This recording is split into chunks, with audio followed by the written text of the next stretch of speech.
வாழ்க வளமுடன். வேதக்கனி யோக வித்யாலயா யூடியூப் சேனல் வழியாக நாம் தினமும் வேதாத்ரி மகரிஷி அவர்கள் அருளிய ஞானக்களஞ்சியம் பாடல்கள் பார்த்து கொண்டு வருகிறோம். இன்று கவியின் சிறப்பு என்ற தலைப்பின் கீழ் மகரிஷி அவர்கள் எழுதிய கவிதைகளை இன்று முதல் காணவிருக்கிறோம். நன்றி. வாழ்க வளமுடன். வாழ்க வளமுடன்.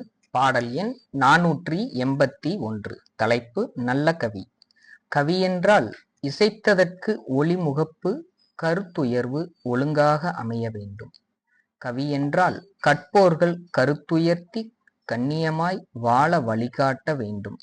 கவி என்றால் பொருள், காமம், அறம், வீடென்ற கருத்து நான்கில் கடமை உணர்த்த வேண்டும். கவி என்றால் மனித இன பண்புயர்த்தும் கல்வியாய் கருத்தொளியாய் திகழ வேண்டும். நன்றி. வாழ்க வளமுடன்.